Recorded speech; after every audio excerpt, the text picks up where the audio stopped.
Viewers, हम study कर रहे हैं कंस्ट्रक्शंस विद कंपैरिजन को, और इस सिलसिले में ये हमारी दूसरी वीडियो है, पार्ट 2 चल रहा है, आप देख भी रहे हैं। कंस्ट्रक्शंस विद कंपैरिजन का मतलब ये है कि जब किसी सेंटेंस के अंदर हम दो या दो से ज़्यादा चीज़ों की किसी क्वालिटी या फीचर को कंपेयर करते हैं, तो ऐसी सूरत हाल में जो सेंटेंस की स्ट्रक्चर है वो डिफरेंट सिचुएशंस के साथ किस तरह से चेंज होती है। तो दूसरा पार्ट हम स्टडी कर रहे हैं। बेसिकली हम ये जानने की कोशिश कर रहे हैं कि जो डिग्रीज हैं एडजेक्टिव्स की डिफरेंट, जब हम उनको सेंटेंसेस के अंदर यूज़ करते हैं तो उससे फिर सेंटेंस की जो स्ट्रक्चर है उसके अंदर क्या तब्दीली आती है। तो चलें आज की वीडियो को शुरू करते हैं। In phrasal forms the adjective usually follows the noun. अच्छा, ये मैं आपको एक सूरत बता रहा हूँ। जो पहला पार्ट था इसी तरह डिफरेंट उसके अंदर सिचुएशंस थी।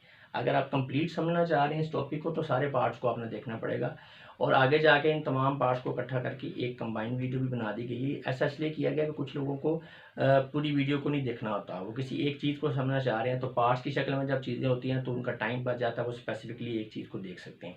जिन्होंने पूरा टॉपिक समझना है, जो पूरा कोर्स कर रहे हैं, तो वो फिर कंप्लीट वीडियो को देखेंगे। कंप्लीट वीडियो जो कंप्लीट इंग्लिश कोर्स वाली प्लेलिस्ट है उसके अंदर सारी कंप्लीट ही हैं, पार्ट्स नहीं है, पार्ट्स बाहर पड़े हुए हैं। अच्छा जी, तो ये पहली बात यह है कि जो फ्रेजल फॉर्म होती है उसके अंदर जब एडजेक्टिव यूज होता है तो वो नाउन के बाद में आ रहा होता है। ठीक है। नॉर्मली होता क्या है कि जो एडजेक्टिव है वो नाउन से पहले आता है, जैसे ब्यूटीफुल गर्ल, ठीक है, एक्सीलेंट कार। तो लेकिन जब फ्रेजल फॉर्म में है तो एडजेक्टिव जो है वो नाउन के बाद में आ रहा है, यानी वो नाउन जिसको एडजेक्टिव क्वालिफाई कर रहा है उस नाउन के बाद में आ रहा है। जैसे notary public, God, almighty, time, immemorial, body, politics. अब ये पॉलिटिक्स, ऑलमाइटी, पब्लिक, इमेमोरियल, ये सारे एडजेक्टिव्स हैं और आप देख सकते हैं ये नाउन के बाद में यूज हो रहे हैं। In the affirmative sentence where adjectives is used in positive form, the structure as is used। अच्छा, ये बड़ी शायद नई बात हो आपके लिए। अभी इस वीडियो से पहले हम ये पढ़ते रहे हैं कि जब आपका किसी सेंटेंस के अंदर कंपैरिजन होगा दो चीज़ों का, तो ऐसी सूरत हाल में हम या तो कंपैरेटिव डिग्री यूज़ करेंगे या हम सुपरलेटिव डिग्री यूज़ करेंगे। लेकिन मैं आपको ये बताता चलूँ कि बाज़ स्ट्रक्चर ऐसी होती हैं सेंटेंस की कि उसमें कंपैरिजन को हम पॉजिटिव डिग्री के साथ भी यूज़ कर सकते हैं। फिर इस बात को मैं बताना चाहूँगा कि नॉर्मली जब किसी सेंटेंस के अंदर कंपैरिजन हो रहा होता है दो चीज़ों के दरमियान या एक चीज़ का बहुत सी चीज़ों के साथ, तो फिर हम कंपैरेटिव एंड सुपरलेटिव डिग्री को यूज़ करते हैं। लेकिन बाज़ सूरतों में पॉजिटिव डिग्री से ही कंपैरिजन को हम एक्सप्रेस कर सकते हैं, और ऐसी सूरतों में एज वाली स्ट्रक्चर यूज़ होती है। ये क्या होती है, कैसे होती है, अभी एग्जांपल देखेंगे तो आपको समझ आ जाएगी। My friend is as beautiful as his brother. मेरा जो दोस्त है वो बिल्कुल उतना ही खूबसूरत है जितना कि उसका भाई। अब ये यहाँ पे कंपैरिजन का आंसर है, यानी जो उसका दोस्त है, यानी मेरा जो दोस्त है उसकी खूबसूरती को कंपेयर किया गया है उसके भाई की खूबसूरती के साथ कि उस जितना ही खूबसूरत है। तो अब यहाँ पे कंपैरिजन का आंसर है, ठीक है, लेकिन ज़्यादा कम नहीं है, बराबर ही है, ठीक है, जितनी उसकी थी उतनी उसकी है, ठीक है।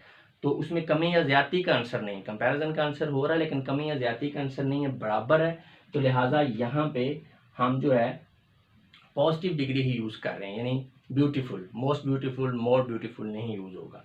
तो यहाँ पे जब आप पॉजिटिव डिग्री के साथ कंपैरिजन को एक्सप्रेस कर रहे हैं तो फिर उस जो आपका एडजेक्टिव है उससे पहले भी एज होगा और उससे बाद में भी एज यूज होगा जी। इसी तरह नेक्स्ट है, in the negative sentence where adjective is used in positive form the structure not as so, यानी नॉट एज या not so as is used.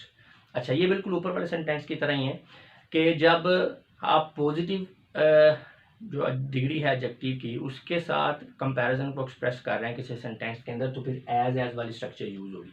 लेकिन अफर्मेटिव सेंटेंस सिचुएशन में तो फिर एज होगा।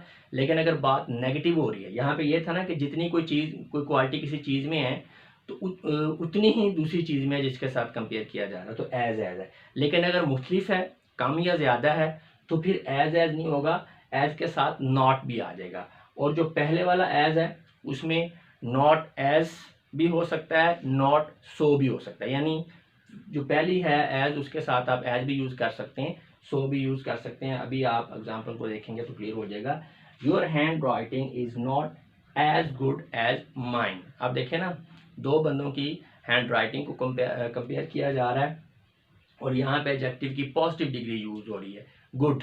ठीक है। तो अब यहाँ पे ये नहीं बताया जा रहा कि कितनी ज़्यादा है कितनी कम है, सिर्फ ये है कि बराबर नहीं है, ठीक है, बराबर अच्छी तौर पे अच्छी नहीं है, तो फिर यहाँ पे नॉट आ गया, ठीक है, एज से पहले। तो अब ये दोनों तरह से सेंटेंस ठीक होगा। Your hand writing is not as good as mine, तब भी सेंटेंस ठीक है।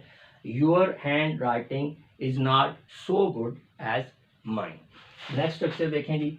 When there is a comparison of 3 or more people or things, it is expressed by the superlative degree along with the use of in or of। हाँ जी, ये हमें पता ही है वैसे नॉर्मली कि जब एक चीज़ का, ठीक है, कंपैरिजन जो है 3 या 3 से ज़्यादा चाहिए। देखो 2 का है तो फिर तो वो सिंपल ही आप ये एज वाली स्ट्रक्चर भी यूज़ कर सकते हैं और आप वो देन वाली स्ट्रक्चर भी यूज़ कर सकते हैं, 2 वाली स्ट्रक्चर भी यूज़ कर सकते हैं। लेकिन 3 या 3 से ज़्यादा अफराद या लोगों के साथ जब कंपैरिजन हो रहा है एक चीज़ की, किसी एक क्वालिटी का, तो फिर हम सुपरलेटिव डिग्री यूज़ करेंगे। और सुपरलेटिव डिग्री के साथ स्टार्ट में हम क्या करेंगे, सुपरलेटिव डिग्री के साथ जो है जो उसकी सुपरलेटिव डिग्री होगी उसके साथ हम इन और ऑफ को भी यूज़ करेंगे। अभी ये यूज़ करके दिखाते हैं सेंटेंसेस के अंदर तो आपको क्लियर हो जाएगा।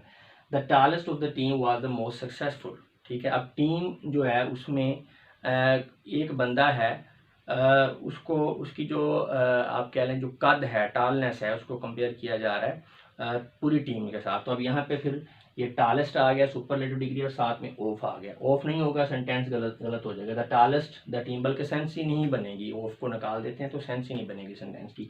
The wisest in the class achieve success. अब यहाँ पे भी चूँकि कोई भी एक फ़र्द है जो सबसे ज़्यादा अक्लमंद है पूरी क्लास में, इसका मतलब है उसकी अक्लमंदी का बाकी तमाम क्लास की अक्लमंदी के साथ कंपेयर किया जा रहा है। तो डिग्री कौन सी है, सुपरलेटिव है, वाइजेस्ट और इसके साथ इन यूज़ हुआ है। तो व्यूअर्स इस वीडियो में इतना ही था। नेक्स्ट इसके पार्ट में मज़ीद हम स्ट्रक्चर्स को डिस्कस करेंगे। मैं आप लोगों से इजाज़त चाहूँगा। अपना बहुत सा ख्याल रखिएगा। आपकी इस बातों का बहुत बहुत शुक्रिया। खुदा हाफिज़।